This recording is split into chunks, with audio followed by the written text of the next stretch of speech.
여러분 안녕하십니까? 인생은 마치 강물 위를 떠다니는 배와 같습니다. 젊을 때는 힘이 넘치고 바람을 가르며 거침없이 나아가지만 나이가 들면서 점점 속도가 느려지고 방향을 잡기가 어려워집니다. 하지만 여러분, 혹시 알고 계십니까? 똑같은 나이인데도 어떤 분은 70세의 청춘처럼 활기차게 사시고 어떤 분은 50세에 벌써 허리가 굽고 병원을 자주 드나드신다는 사실을 말입니다. 이 차이는 어디서 오는 걸까요? 유전자? 운? 아닙니다. 대부분은 일상 속의 작은 습관에서 비롯됩니다. 매일 무심코 하는 행동들, 당연하게 여기는 생활 방식들이 우리를 서서히 늙게 만들고 병들게 만듭니다. 오늘 삶의 교훈에선 우리를 빨리 늙게 만들고 아프게 하는 생활 습관들에 대해 깊이 있게 이야기해 보려 합니다. 그리고 지금 당장 바꿔야 할 것들, 오늘부터 시작할 수 있는 건강한 습관들을 함께 나누어 보겠습니다. 이 이야기가 여러분의 건강을 지키는 작은 열쇠가 되길 바랍니다. 만약 오늘 영상이 유익하셨다면 구독 버튼을 눌러주시고 좋아요와 댓글도 부탁드립니다. 여러분의 관심과 응원이 더 많은 분들에게 좋은 정보를 나누는 데 큰 힘이 됩니다. 그럼 이제 본격적으로 시작해 볼까요? 당신을 빨리 늙게 만드는 식습관 첫 번째, 아침을 거르는 습관이 당신의 건강을 무너뜨립니다. 서울 강남구에 사시는 김영수 씨, 65세. 평생 성실하게 일하시며 가정을 꾸려오셨습니다. 30대부터 시작된 바쁜 아침, 출근 준비에 쫓기다 보니 아침 식사는 늘 뒷전이었습니다.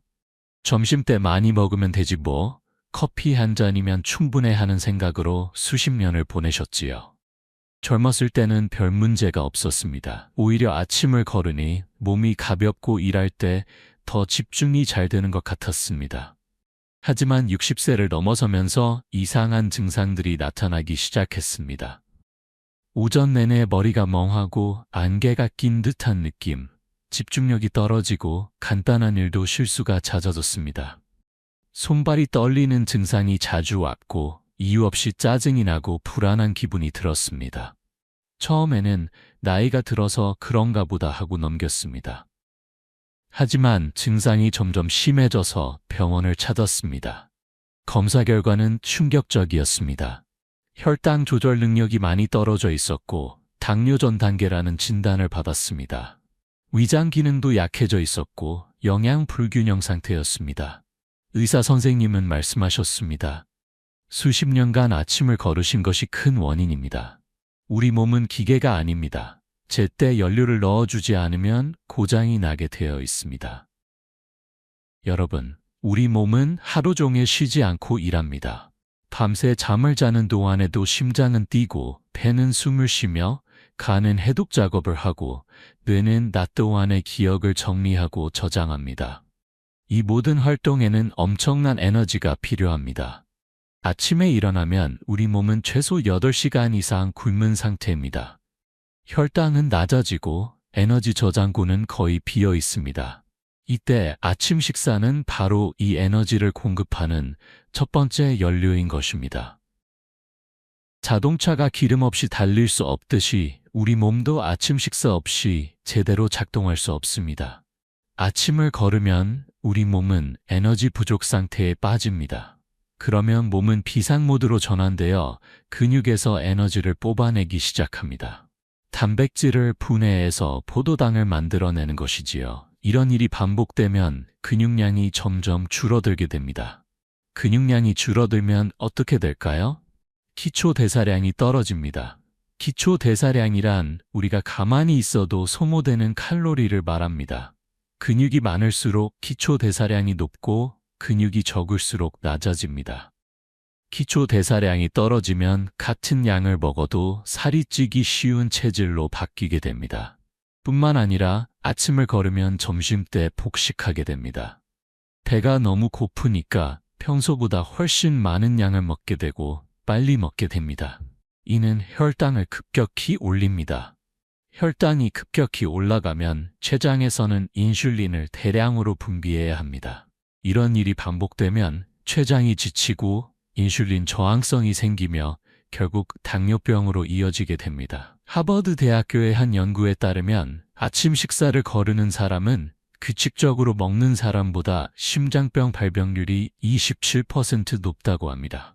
또 다른 연구에서는 아침을 먹지 않는 습관이 뇌졸중 위험을 18% 증가시킨다는 결과도 나왔습니다.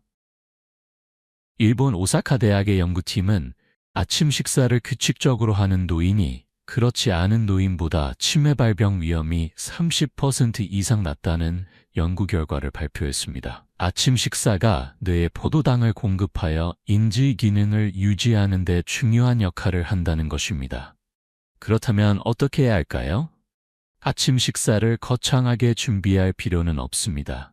따뜻한 미역국 한 그릇에 밥 한 공기, 계란 한 개, 김치 약간이면 충분합니다. 시간이 정말 없다면 삶은 달걀 2개와 우유 한 잔, 바나나 하나라도 좋습니다.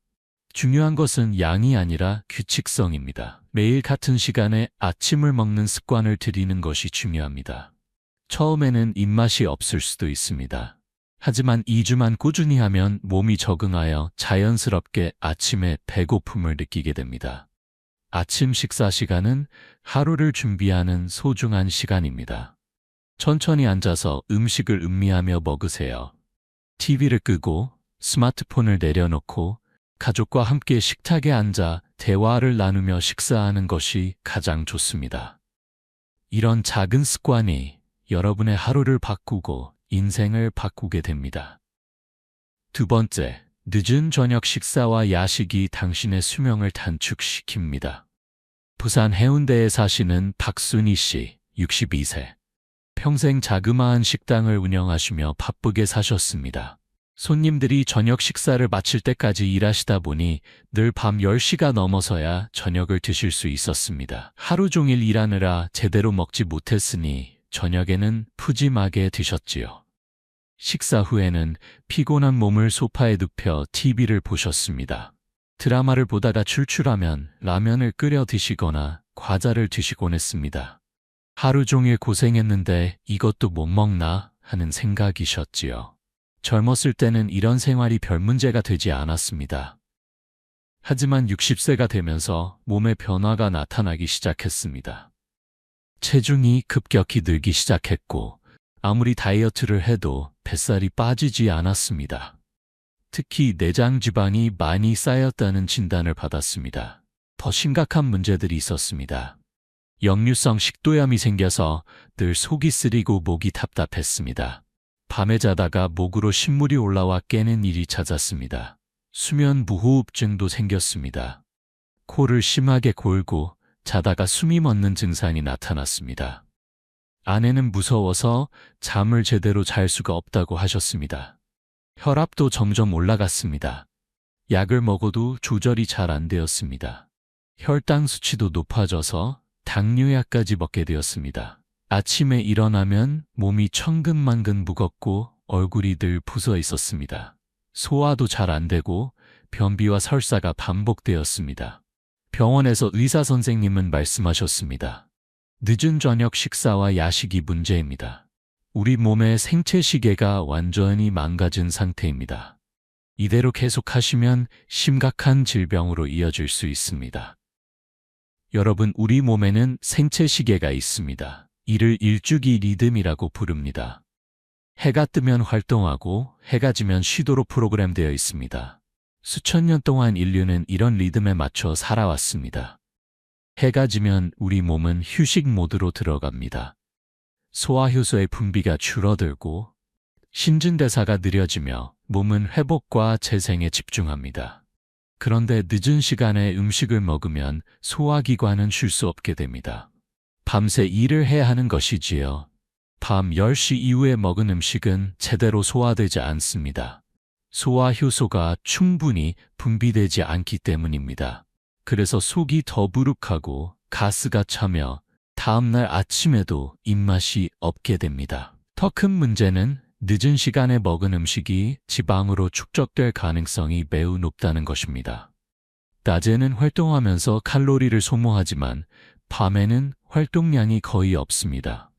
먹은 음식의 칼로리가 소모되지 않고 고스란히 지방으로 저장되는 것입니다. 특히 탄수화물이 많은 음식을 밤에 먹으면 더욱 문제입니다. 라면, 빵, 과자, 야식으로 흔히 먹는 치킨이나 피자 같은 음식들은 탄수화물과 지방이 매우 높습니다. 이런 음식을 먹으면 혈당이 급격히 올라가고 이를 처리하기 위해 인슐린이 과다 분비되면서 췌장이 지치게 됩니다. 또한 위장이 밤새 일하느라 쉬지 못하면 수면의 질도 떨어집니다. 깊은 잠을 자지 못하면 성장 호르몬 분비가 줄어듭니다. 성장 호르몬은 어린이들만 필요한 것이 아닙니다. 성인에게도 매우 중요합니다. 세포 재생, 근육 회복, 면역력 강화에 꼭 필요한 호르몬입니다. 성장 호르몬은 주로 깊은 잠을 잘 때 분비됩니다. 늦은 저녁 식사 때문에 깊은 잠을 못 자면 성장 호르몬이 제대로 분비되지 않습니다. 그러면 세포 재생이 제대로 이루어지지 않아 피부는 늙어가고 근육은 회복되지 않으며 면역력은 떨어지고 만성 피로에 시달리게 되는 것입니다. 일본 오사카 대학의 한 연구에서는 저녁 8시 이후에 식사하는 습관이 있는 사람은 그렇지 않은 사람보다 비만율이 2배 높고 당뇨병 발병률이 10.5배 높다는 결과를 발표했습니다. 또 다른 연구에서는 늦은 저녁 식사가 대사증후군의 위험을 72% 증가시킨다는 결과도 나왔습니다. 미국 하버드 의대의 연구팀은 늦은 저녁 식사와 야식이 염증 수치를 높이고 이것이 암, 심장병, 치매의 위험을 증가시킨다는 연구 결과를 발표했습니다. 특히 대장암과의 연관성이 높다고 합니다. 그렇다면 어떻게 해야 할까요? 가능하면 저녁 식사는 오후 6시에서 7시 사이에 마치는 것이 좋습니다. 늦어도 잠들기 3시간 전에는 식사를 끝내야 합니다. 만약 밤 11시에 주무신다면 늦어도 저녁 8시까지는 식사를 마쳐야 합니다. 저녁 식사는 아침이나 점심보다 가볍게 드세요. 하루 칼로리의 30% 정도만 저녁에 섭취하는 것이 이상적입니다. 탄수화물보다는 단백질과 채소 위주로 드세요. 고기를 드신다면 삶거나 찌는 방법으로 조리하세요. 정말 배가 고파서 참을 수 없다면 어떻게 해야 할까요? 물을 한 잔 천천히 마셔보세요. 때로는 갈증을 배고픔으로 착각하는 경우가 있습니다.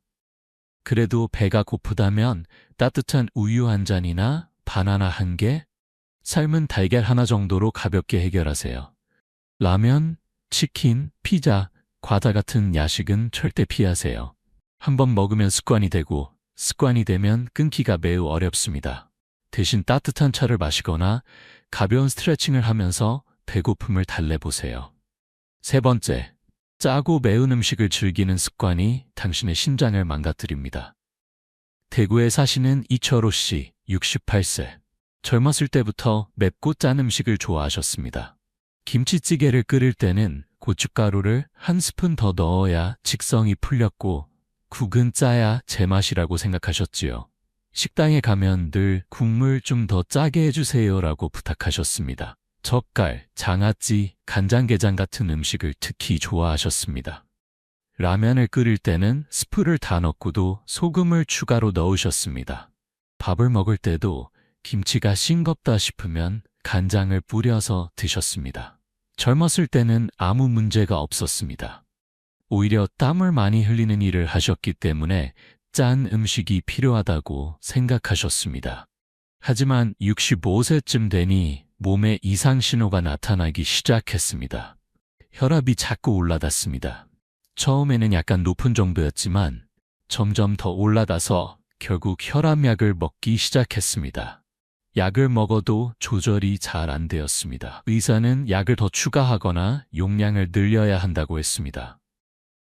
얼굴과 다리가 자주 붓기 시작했습니다. 아침에 일어나면 얼굴이 퉁퉁 붓고 저녁이 되면 다리와 발목이 부어서 양말 자국이 깊게 남았습니다. 신발이 끼는 느낌이 들었습니다. 소변에도 변화가 나타났습니다. 거품이 많이 생기고 색깔이 진했습니다. 화장실을 자주 가게 되었고 밤에도 서너 번씩 일어나야 했습니다. 그래서 잠을 제대로 잘 수가 없었습니다. 걱정이 되어 병원에서 정밀 검사를 받았습니다. 결과는 충격적이었습니다. 신장 기능이 많이 떨어져 있었습니다. 사구체 여과율이 정상의 60% 수준으로 만성 신부전 상기 진단을 받았습니다. 의사는 말씀하셨습니다. 지금부터라도 식습관을 바꾸지 않으면 투석을 해야 할 수도 있습니다. 여러분, 소금은 우리 몸에 꼭 필요한 성분입니다. 나트륨은 체액의 균형을 유지하고 신경 전달에 필요하며 근육 수축에도 관여합니다. 하지만 과유불급이라고 했습니다. 너무 많이 섭취하면 독이 됩니다. 나이가 들수록 신장의 기능이 약해집니다. 신장은 우리 몸의 하수 처리장입니다. 혈액 속의 노폐물과 과도한 염분을 걸러내어 소변으로 배출합니다. 젊었을 때는 신장이 튼튼해서 염분을 잘 배출하지만 나이가 들면 이 능력이 점점 떨어집니다. 그래서 젊을 때는 괜찮았던 짠 음식이 나이 들어서는 몸에 큰 부담이 되는 것입니다. 과도한 염분을 배출하지 못하면 몸에 수분이 쌓이면서 부종이 생깁니다. 또한 혈액의 양이 증가하면서 혈압이 올라갑니다. 고혈압은 침묵의 살인자라고 불립니다. 증상이 별로 없어서 모르고 지나가는 경우가 많지만 혈관을 서서히 손상시킵니다. 혈압이 높은 상태가 계속되면 혈관벽이 두꺼워지고 딱딱해지면서 동맥경화가 진행됩니다. 동맥경화가 진행되면 심장은 더 힘을 주어 혈액을 펌프질해야 합니다. 심장에 부담이 가중되면서 심부전, 심근경색의 위험이 커집니다. 뇌혈관이 막히거나 터지면 뇌졸중이 발생합니다. 또한 과도한 염분 섭취는 신장에 직접적인 손상을 줍니다. 신장은 늘 과도한 염분을 걸러내느라 과부하가 걸립니다. 시간이 지나면서 신장의 사구체가 손상되고 기능이 점점 떨어집니다. 만성 신부전으로 진행되면 결국 투석이나 신장 이식을 해야 할 수도 있습니다. 세계보건기구는 하루 나트륨 섭취량을 2000mg 이하로 제한할 것을 권고합니다. 이는 소금으로 환산하면 5g, 티스푼 하나 정도입니다. 그런데 한국인의 평균 나트륨 섭취량은 하루 3,500mg이 넘습니다. 권고량의 거의 2배에 달합니다. 한 끼 식사만 해도 나트륨 섭취량이 권고량을 훌쩍 넘는 경우가 많습니다. 김치찌개 한 그릇에 약 2000mg, 라면 한 개에 약 1800mg, 된장찌개 한 그릇에 약 2500mg의 나트륨이 들어 있습니다. 매운 음식도 마찬가지입니다.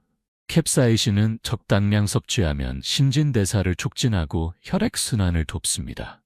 하지만 과하면 위점막을 자극하여 위염, 위궤양을 유발할 수 있습니다. 특히 나이가 들면 위점막이 얇아지고 재생 능력이 떨어집니다.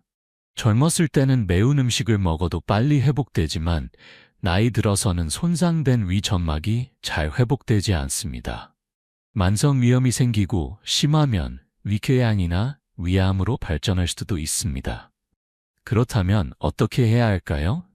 갑자기 싱겁게 먹으려고 하면 입맛이 없어서 식사가 즐겁지 않을 수 있습니다. 그래서 점진적으로 줄여나가는 것이 좋습니다. 일주일에 10%씩 소금을 줄여보세요. 국이나 찌개의 국물은 적게 드세요. 국물에 염분이 가장 많이 들어 있습니다. 건더기 위주로 드시고 국물은 한두 숟가락만 드세요. 라면을 먹을 때는 스프를 반만 넣으세요. 김치는 물에 한번 헹궈서 드시면 염분을 30% 정도 줄일 수 있습니다.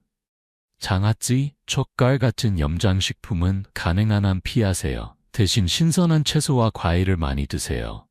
조미료 대신 자연재료로 맛을 내세요. 마늘, 생강, 양파, 파, 버섯 같은 재료들은 소금 없이도 풍부한 맛을 낼 수 있습니다. 레몬즙, 식초도 좋은 대안입니다. 매운 음식을 드실 때는 우유나 요구르트를 함께 드세요. 유제품의 카제인 단백질이 캡사이신을 중화시켜 위점막을 보호해줍니다. 식사 후에는 따뜻한 물이나 보리차를 마시면 도움이 됩니다. 처음 2주 정도는 음식이 싱겁게 느껴질 수 있습니다. 하지만 참고 견디세요. 우리의 미각은 적응합니다. 2주만 지나면 입맛이 바뀌어서 오히려 음식 본연의 맛을 더 잘 느낄 수 있게 됩니다. 그리고 나면 예전에 먹던 음식이 너무 짜게 느껴질 것입니다. 네 번째, 물을 충분히 마시지 않는 습관이 당신의 몸을 말립니다. 인천에 사시는 정미자 씨, 70세. 평생 물을 별로 좋아하지 않으셨습니다. 물은 맛이 없어서 못 마시겠어 하시며 목이 마를 때만 조금씩 마셨습니다. 하루에 겨우 한두 잔 정도만 드셨지요. 물을 많이 마시면 화장실 자주 가야 해서 불편하다는 것도 이유였습니다. 외출할 때는 화장실 찾기가 귀찮아서 일부러 물을 안 마셨습니다. 차나 커피도 별로 드시지 않았습니다. 젊었을 때는 큰 문제가 없었습니다. 하지만 나이가 들으면서 몸에 여러 증상이 나타나기 시작했습니다. 피부가 푸석푸석해지고 주름이 깊어졌습니다. 아무리 보습 크림을 발라도 피부가 건조했습니다. 변비가 심해졌습니다. 화장실에 가도 시원하게 나오지 않았습니다. 변이 딱딱하고 배변할 때 힘을 주어야 했습니다. 치질까지 생겨서 고생하셨습니다. 소변 색깔이 점점 진해졌습니다. 아침 첫 소변은 거의 갈색에 가까웠습니다. 소변을 볼 때 통증이 있고 잔뇨감이 들었습니다. 방광염이 자주 재발했습니다. 입이 마르고 입냄새도 심해졌습니다. 침이 잘 나오지 않아서 음식을 삼키기 힘들었습니다. 목소리도 쉽게 쉬었습니다. 피로감이 항상 느껴졌습니다. 아침에 일어나도 개운하지 않고 오후만 되면 머리가 무겁고 집중력이 떨어졌습니다. 어지럼증도 자주 느꼈습니다. 걱정이 되어 병원에서 검사를 받았습니다. 의사는 만성 탈수 상태라고 진단했습니다. 신장 기능도 떨어져 있었고 혈액이 끈적해져서 혈전이 생길 위험이 높다고 했습니다. 여러분, 물은 생명입니다. 우리 몸의 약 70%가 물로 이루어져 있습니다. 물은 단순히 갈증을 해소하는 것이 아니라 생명을 유지하는 데 필수적인 요소입니다. 물은 우리 몸에서 수많은 역할을 합니다. 혈액의 주요 성분으로서 영양분과 산소를 세포로 운반하고 노폐물을 신장으로 옮겨 배출합니다. 체온을 조절하고 관절을 부드럽게 하며 소화를 돕고 피부를 촉촉하게 유지합니다. 나이가 들면 몸속 수분량이 자연스럽게 줄어듭니다. 신생아는 체중의 75%가 물이지만 노인은 50% 정도로 줄어듭니다. 게다가 갈증을 느끼는 감각도 둔해집니다. 젊었을 때는 몸에 수분이 부족하면 금방 목이 마르지만 나이 들면 수분이 부족한데도 목마름을 느끼지 못할 수 있습니다. 이런 상태가 계속되면 어떻게 될까요? 혈액의 농도가 진해집니다. 혈액이 끈적끈적해지면서 흐름이 나빠집니다. 심장은 끈적한 혈액을 전신에 보내기 위해 더 힘을 주어 펌프질해야 합니다. 혈압이 올라가고 심장에 부담이 갑니다. 끈적한 혈액은 혈전을 만들기 쉽습니다. 혈전이 뇌혈관을 막으면 뇌경색, 관상동맥을 막으면 심근경색이 발생합니다.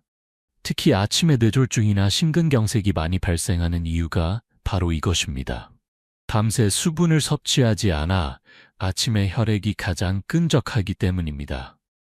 물을 충분히 마시지 않으면 신장이 노폐물을 제대로 걸러내지 못합니다. 노폐물이 신장에 쌓이면서 요로결석이 생길 수 있습니다. 신장결석은 극심한 통증을 유발하며 심한 경우 수술이 필요합니다.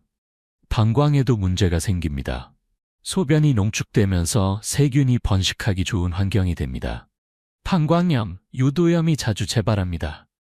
특히 여성은 해부학적 구조상 요로 감염에 취약한데 물을 충분히 마시지 않으면 더욱 위험합니다. 변비도 심해집니다. 대장에서 수분을 흡수하는데 몸에 수분이 부족하면 변에서 수분을 과도하게 흡수합니다. 그러면 변이 딱딱해져서 배변이 어려워집니다. 피부도 건조해집니다. 피부세포에 수분이 부족하면 탄력을 잃고 주름이 깊어집니다. 아무리 비싼 화장품을 바르고 관리를 받아도 몸속 수분이 부족하면 소용이 없습니다. 인지 기능에도 영향을 줍니다. 뇌는 75% 이상이 물로 이루어져 있습니다. 수분이 2%만 부족해도 집중력, 기억력이 떨어집니다. 만성적으로 수분이 부족하면 치매 위험도 높아진다는 연구 결과도 있습니다. 연구에 따르면 하루 8잔 이상의 물을 마시는 노인은 그렇지 않은 노인보다 인지 기능이 좋고 만성질환 발병률도 낮다고 합니다. 또 다른 연구에서는 충분한 수분 섭취가 심장병 위험을 35% 감소시킨다는 결과도 나왔습니다. 그렇다면 하루에 얼마나 마셔야 할까요? 일반적으로 성인은 하루 1.5리터, 즉 8잔 정도의 물을 마시는 것이 좋습니다. 여름철이나 운동을 많이 한 날은 더 많이 마셔야 합니다. 한 번에 많이 마시기보다는 조금씩 자주 마시는 것이 좋습니다. 한 번에 많이 마시면 위장에 부담을 주고 신장도 한꺼번에 처리하느라 힘듭니다. 1시간에 한 번씩 물 한 잔을 마시는 습관을 들이세요. 규칙을 만들어 보세요. 아침에 일어나자마자 따뜻한 물 한 잔, 식사 30분 전에 한 잔, 식사 1시간 뒤에 한 잔, 운동 전후로 한 잔씩, 잠들기 1시간 전에 이렇게 하면 하루 8잔은 충분히 마실 수 있습니다. 물이 싱겁게 느껴진다면 레몬 한 조각을 넣어 보세요. 상큼한 맛이 더해져 마시기 좋습니다. 보리차, 결명자차, 옥수수 수염차 같은 건강차도 좋습니다. 단, 커피나 녹차는 이뇨작용이 있어 오히려 수분을 빼앗아 갈 수 있으니 물 섭취량에 포함하지 마세요. 주스나 탄산음료도 당분이 많아 좋지 않습니다. 맑은 물이 가장 좋습니다.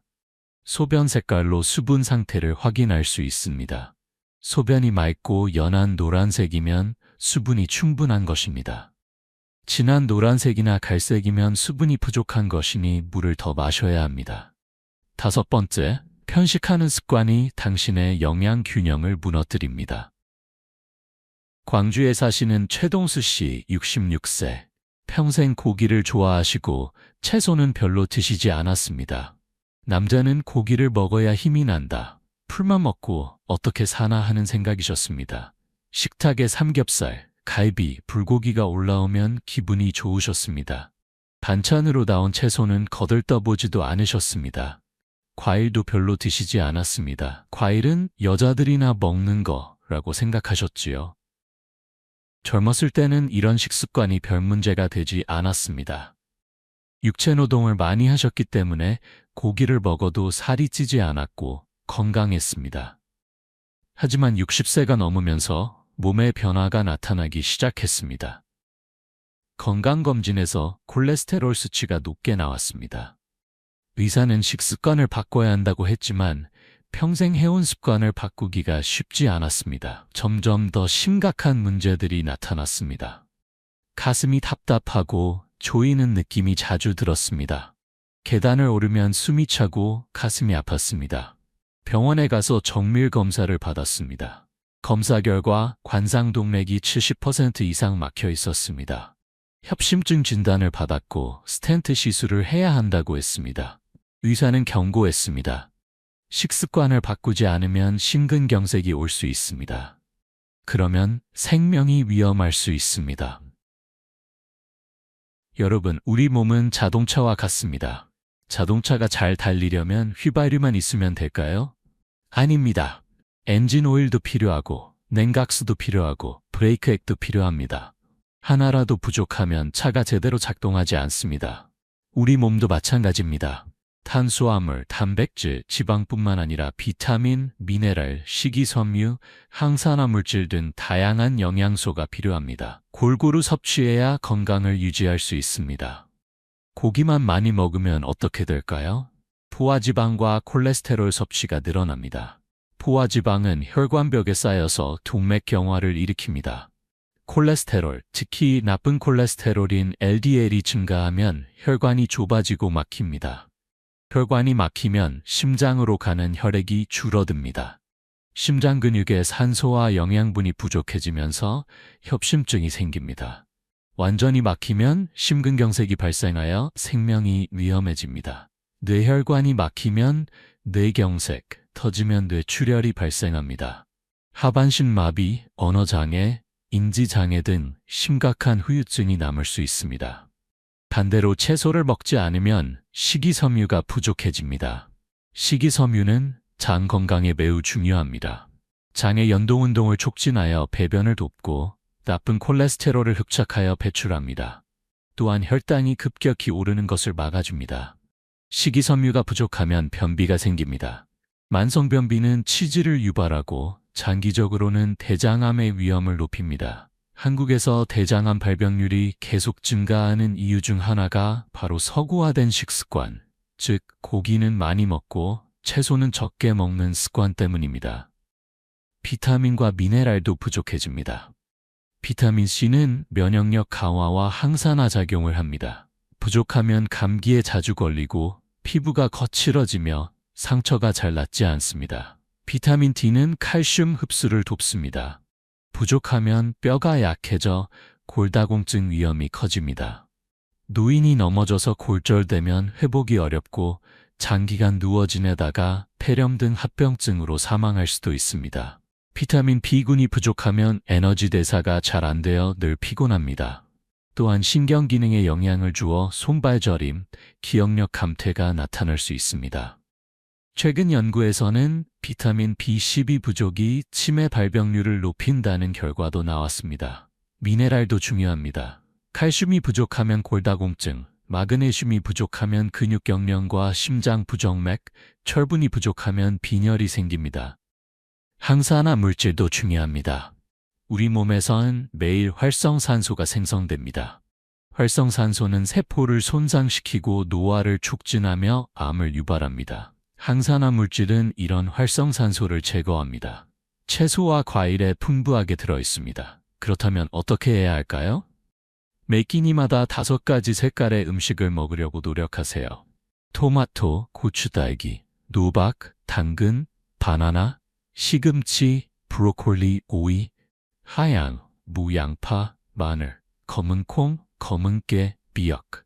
이렇게 색깔별로 골고루 먹으면 자연스럽게 다양한 영양소를 섭취할 수 있습니다. 접시의 절반은 채소로 채우세요. 나머지 절반을 단백질과 탄수화물로 나누세요. 이렇게 하면 자연스럽게 영양 균형이 맞습니다. 고기를 드실 때는 삶거나 찌거나 구워서 드세요. 튀기면 지방 함량이 크게 늘어납니다. 기름기가 많은 부위보다는 살코기 위주로 드세요. 일주일에 2~3번은 생선으로 단백질을 섭취하는 것도 좋습니다.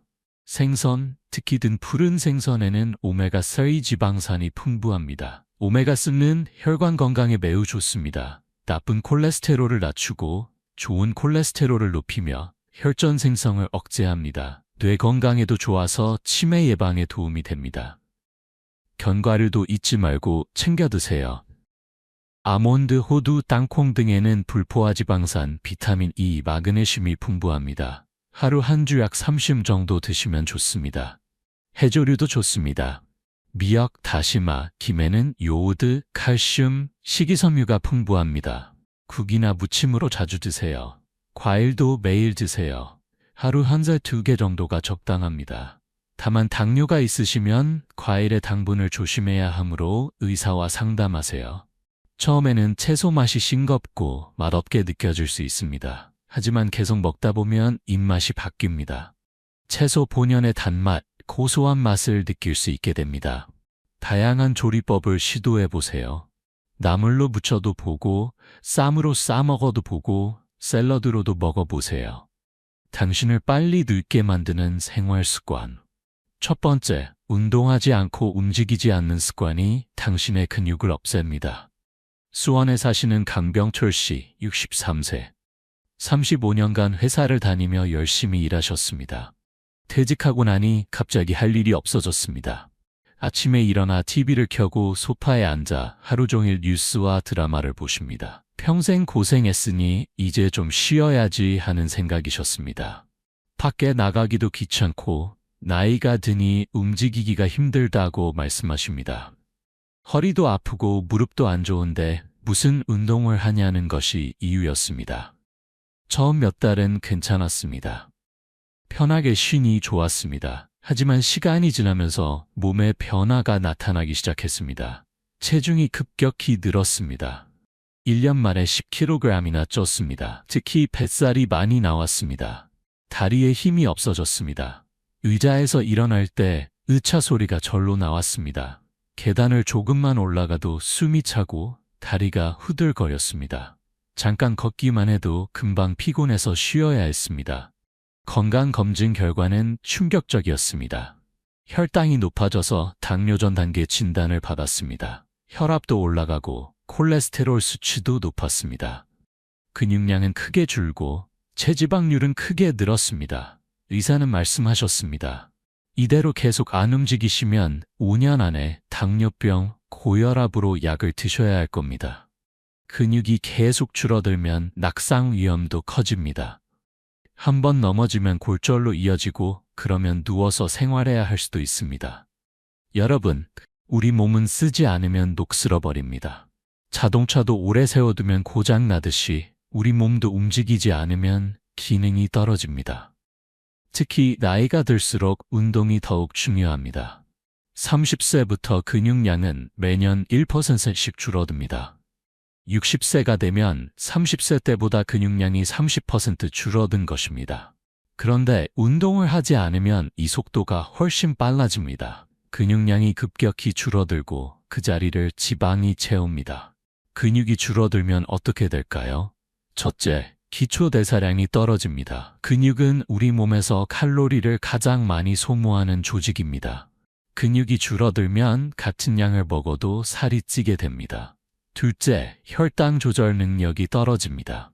근육은 혈액 속에 포도당을 가장 많이 사용합니다. 근육이 줄어들면 포도당을 처리할 곳이 없어서 혈당이 올라갑니다. 장기적으로 당뇨병으로 이어집니다. 셋째, 관절에 가해지는 부담이 커집니다. 근육은 관절을 보호하는 역할을 합니다. 근육이 약하면 관절이 직접 충격을 받습니다. 무릎 관절, 허리가 아프기 시작합니다. 넷째, 균형 감각이 나빠집니다. 근육이 약하면 몸의 균형을 잡기 어렵습니다. 조금만 비틀거려도 넘어질 위험이 커집니다. 노인이 넘어지면 대퇴골 골절이 흔히 발생합니다. 대퇴골이 부러지면 수술해야 하고 회복하는데 몇 달이 걸립니다. 그동안 누워 지내다가 폐렴파, 욕창 등 합병증이 생겨 사망하는 경우도 많습니다. 운동 부족은 심혈관 질환의 주요 원인이기도 합니다. 운동을 하지 않으면 혈액순환이 나빠집니다. 혈관이 굳어지고 좁아지면서 동맥경화가 진행됩니다. 혈압과 혈당, 콜레스테롤이 모두 올라갑니다. 세계보건기구는 운동 부족을 흡연, 고혈압, 고혈당과 함께 4대 사망 위험 요인으로 꼽았습니다. 연구에 따르면 규칙적으로 운동하는 노인은 그렇지 않은 노인보다 사망률이 50% 낮다고 합니다. 또 다른 연구에선 일주일에 150분 이상 운동하는 사람은 심장병 위험이 35% 감소하고 뇌졸중 위험이 20% 감소한다는 결과가 나왔습니다. 운동은 또한 정신 건강에도 좋습니다. 운동을 하면 엔돌핀이 분비되어 기분이 좋아지고 우울증이 완화됩니다. 인지 기능도 향상됩니다. 규칙적으로 운동하는 노인은 치매 발병률이 40% 낮다는 연구 결과도 있습니다. 그렇다면 어떻게 해야 할까요? 거창한 운동이 필요한 것은 아닙니다. 하루 30분 빠르게 걷는 것만으로도 충분합니다. 일주일에 5일 하루 30분씩 걷기만 해도 건강에 큰 도움이 됩니다. 집 근처 공원을 산책하세요. 아침 일찍 일어나서 공원을 한 바퀴 도는 것으로 하루를 시작하면 기분도 상쾌하고 하루가 활기차게 시작됩니다. 계단 오르기도 좋은 운동입니다. 엘리베이터 대신 계단을 이용하세요. 처음에는 한 층씩 걸어 올라가고 익숙해지면 2층, 3층으로 늘려가세요. 가벼운 스트레칭도 매일 하세요. 아침에 일어나서 잠들기 전에 10분씩 몸을 늘려주세요. 관절이 부드러워지고 혈액순환이 좋아집니다. 근력 운동도 중요합니다. 아령이나 탄력 밴드를 이용한 간단한 운동을 주 2, 3회 하세요. 스쿼트, 팔굽혀펴기 등 자신의 체중을 이용한 운동도 좋습니다. 수영, 아쿠아로빅도 노년층에게 좋은 운동입니다. 물속에서는 부력 때문에 관절에 무리가 적으면서도 전신 운동 효과가 있습니다. 태극권, 요가도 추천합니다. 천천히 움직이면서 균형 감각을 기르고 근육을 강화할 수 있습니다. 게이트볼, 파크골프 같은 가벼운 운동도 좋습니다. 친구들과 함께하면 운동도 되고 사교 활동도 할 수 있어 일석이조입니다. 중요한 것은 매일 꾸준히 하는 것입니다. 일주일에 한 번 많이 하는 것보다 매일 조금씩 하는 것이 훨씬 좋습니다. 처음에는 10분부터 시작해서 점차 시간을 늘려가세요. 친구나 이웃과 함께하면 더 즐겁게 오래 할 수 있습니다. 약속을 하면 귀찮아도 나가게 되고 함께하면 시간이 금방 갑니다. 혼자 하기 힘들다면 복지관이나 체육센터의 프로그램에 참여하세요. 강사의 지도를 받으면 더 안전하고 효과적으로 운동할 수 있습니다. 운동하기 전에는 준비 운동을, 끝난 후에는 정리 운동을 꼭 하세요. 부상을 예방하고 근육통을 줄일 수 있습니다. 무릎이나 허리가 안 좋다면 무리하지 마세요. 의사나 물리치료사와 상담하여 자신에게 맞는 운동을 찾으세요. 통증이 있는데도 무리하면 오히려 악화될 수 있습니다. 두 번째, 수면 부족과 불규칙한 수면 습관이 당신의 뇌를 망가뜨립니다. 대전에 사시는 윤순자 씨 67세. 젊었을 때부터 잠을 아껴가며 일하셨습니다. 잠은 죽어서 자지 하는 생각으로 하루 4~5시간만 주무시고 일하셨습니다. 나이가 들어서도 이 습관은 계속되었습니다. 밤늦게까지 TV를 보거나 스마트폰을 하다가 새벽 연지우지에 2시에 주무십니다. 그리고 아침 6시에 일어나십니다. 낮에는 졸음이 와서 소파에서 잠깐씩 주무십니다. 밤에는 다시 잠이 안 와서 늦게 주무시는 악순환이 반복됩니다. 최근 들어 여러 증상이 나타나기 시작했습니다. 기억력이 눈에 띄게 떨어졌습니다. 방금 한 일도 잊어버리고 약속도 자주 잊습니다. 물건을 어디 뒀는지 몰라 찾는 일이 잦아졌습니다. 우울한 기분이 자주 듭니다. 이유 없이 슬프고 아무것도 하기 싫고 사람 만나는 것도 귀찮습니다. 짜증도 잘 나고 사소한 일에도 화가 납니다. 면역력이 약해져서 감기를 달고 삽니다. 한 달에 한두 번은 감기에 걸립니다. 피부도 거칠어지고 머리카락도 많이 빠집니다. 혈압도 조절이 잘 안 됩니다. 약을 먹어도 혈압이 오르락내리락합니다. 두통과 어지럼증이 자주 있습니다. 몸이 늘 피곤합니다. 아침에 일어나도 개운하지 않고 하루 종일 피곤합니다. 만성 피로에 시달립니다. 병원에서 의사는 말씀하셨습니다. 수면 부족이 모든 문제의 근본 원인입니다. 잠을 제대로 자지 않으면 몸이 회복될 시간이 없습니다. 뇌 건강에도 심각한 영향을 줍니다. 이대로 계속하시면 치매 위험이 매우 높아집니다. 여러분, 잠은 단순한 휴식이 아닙니다. 잠을 자는 동안 우리 몸과 뇌에서는 중요한 일들이 일어납니다. 잠을 자는 동안 우리 몸은 낮에 입은 손상을 회복합니다.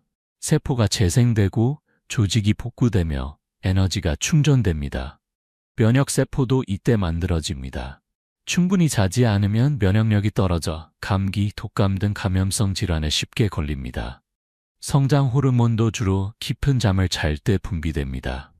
성장 호르몬은 근육 회복, 지방 분해, 뼈 강화에 중요한 역할을 합니다. 잠이 부족하면 이런 과정이 제대로 이루어지지 않습니다. 뇌에서는 더 중요한 일이 일어납니다. 낮 동안 뇌에는 베타 아밀로이드라는 독성 물질이 쌓입니다. 이 물질은 치매의 주요 원인입니다. 깊은 잠을 잘 때 뇌는 이 독성 물질을 청소합니다. 마치 쓰레기 수거차가 밤에 쓰레기를 치우듯이 말입니다.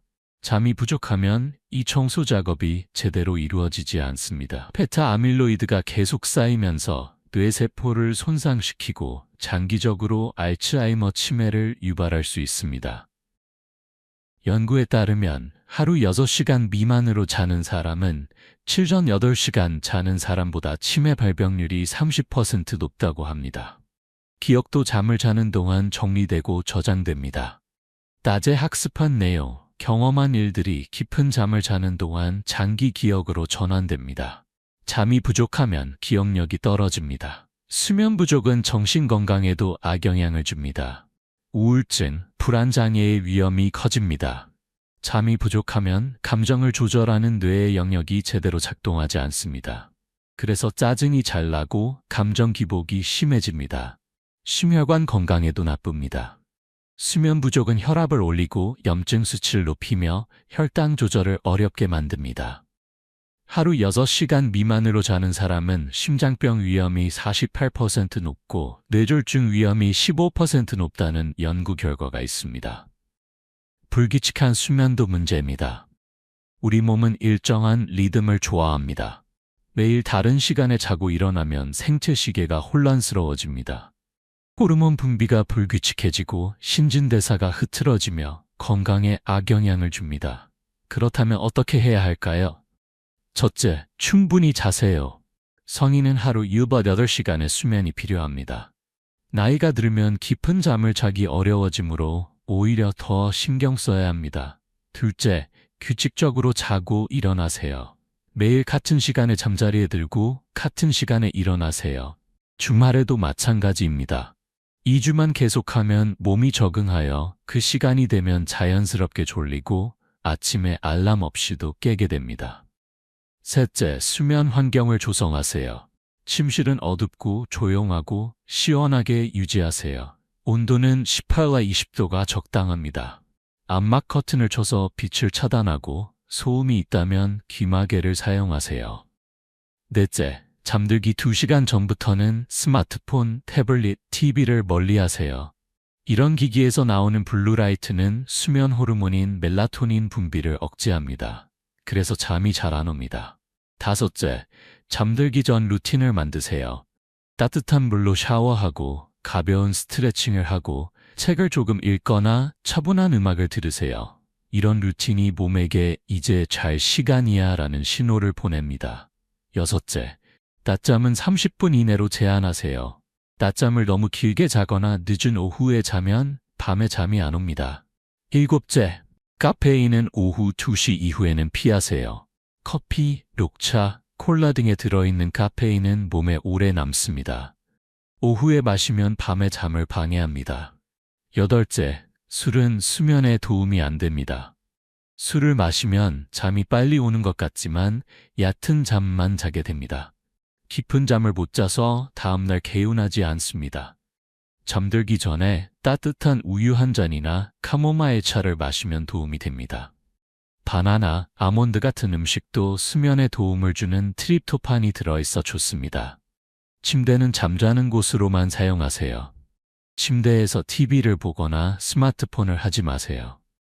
침대는 잠자는 곳이라는 인식을 심어주어야 침대에 누우면 자연스럽게 잠이 옵니다. 잠이 안 오면 억지로 누워있지 마세요. 20분이 지나도 잠이 안 오면 일어나서 조용한 활동을 하다가 졸릴 때 다시 누우세요. 세 번째, 스트레스를 풀지 못하고 쌓아두는 습관이 당신의 수명을 단축시킵니다. 울산에 사시는 한기수 씨, 69세. 평생 참고 살아오셨습니다. 어렸을 때부터 남자는 울면 안 돼, 참는 게 미덕이다 라는 말을 들으며 자라셨습니다. 회사 생활을 하면서도 억울한 일이 많았지만 표현하지 못하셨습니다. 화가 나도 속으로 사귀고 슬퍼도 혼자 견디셨습니다. 가정에서도 마찬가지였습니다. 자녀들과 갈등이 있어도 아내와 의견이 달라도 그저 참으셨습니다. 나이 든 사람이 감정을 드러내면 안 된다. 늙은이가 투정 부리면 꼴불견이다 라는 생각 때문이었습니다. 그렇게 모든 것을 속으로 사귀며 사셨습니다. 그런데 최근 들어 몸과 마음의 이상 신호가 나타나기 시작했습니다. 가슴이 답답하고 조이는 느낌이 자주 듭니다. 심호흡을 해도 숨이 제대로 안 쉬어지는 것 같습니다. 소화가 안 됩니다. 조금만 먹어도 속이 더부룩하고 가스가 찹니다. 명치가 쓰리고 아픕니다.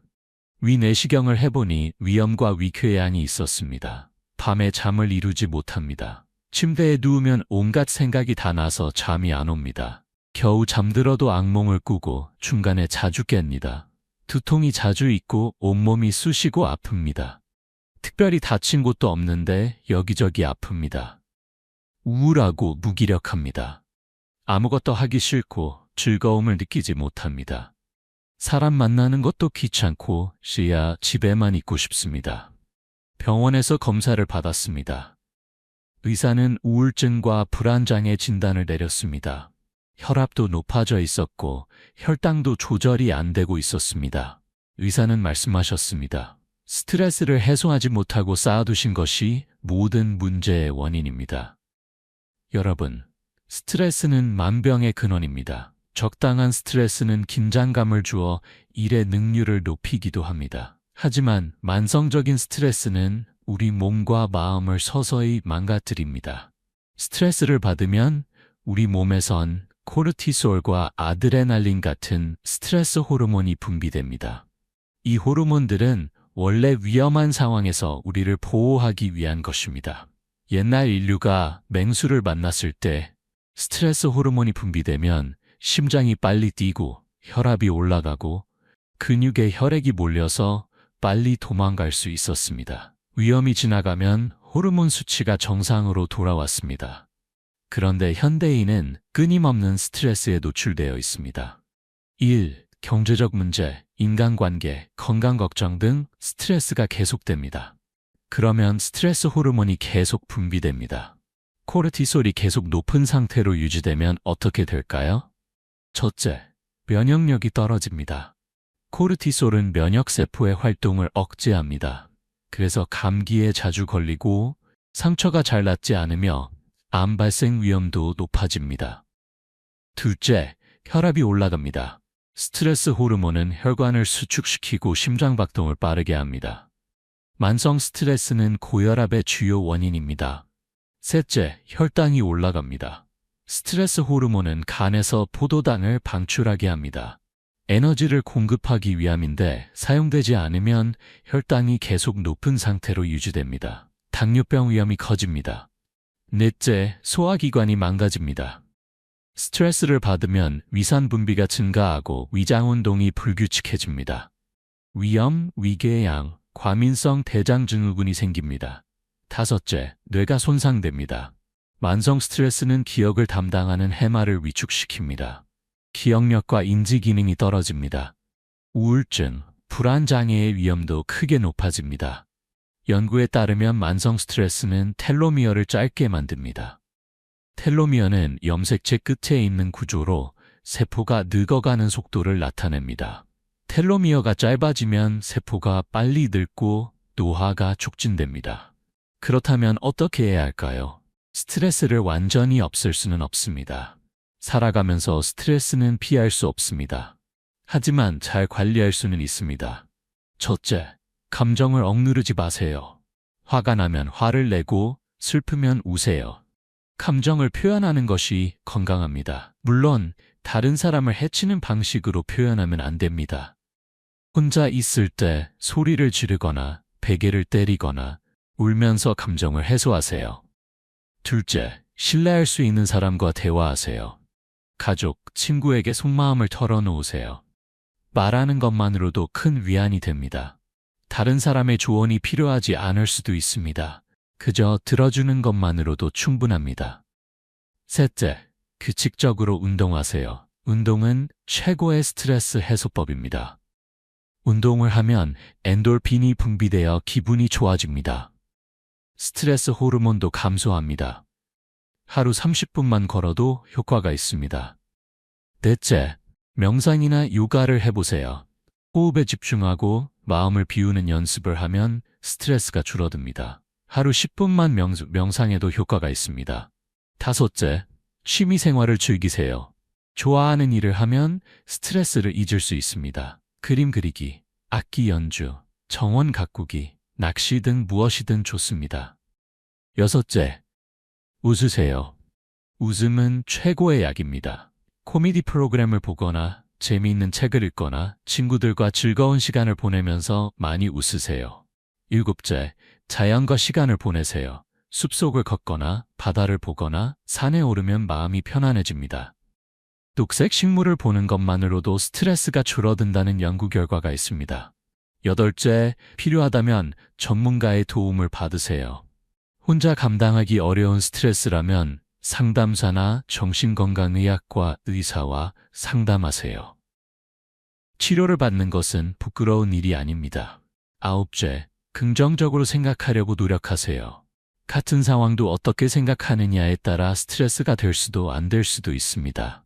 부정적인 생각이 들 때마다 의식적으로 긍정적인 면을 찾아보세요. 열째, 감사하는 마음을 가지세요. 매일 감사한 일 3가지를 떠올려 보세요. 감사일기를 쓰는 것도 좋습니다. 감사하는 마음은 스트레스를 줄이고 행복감을 높입니다. 네 번째, 사회적 고립과 외로움이 당신의 생명을 앗아갑니다. 창원에 사시는 오혜숙 씨, 72세. 5년 전 남편이 암으로 돌아가셨습니다. 자녀들은 모두 서울에서 직장 생활을 합니다. 명절에나 한 번씩 내려옵니다. 친구들도 하나둘 연락이 끊겼습니다. 어떤 친구는 돌아가셨고, 어떤 친구는 건강이 안 좋아 외출을 못하고, 어떤 친구는 자녀들 따라 다른 도시로 이사 갔습니다. 혼자 사는 집은 너무 넓고 조용합니다. 하루 종일 말 한마디 안 하는 날이 많습니다. TV가 유일한 친구입니다. 처음에는 자유로워서 좋았습니다. 하지만 시간이 지나면서 점점 외로워졌습니다. 아침에 일어나도 아무도 없고 밥을 해도 혼자 먹고 저녁에 집에 돌아와도 깜깜한 집이 기다립니다.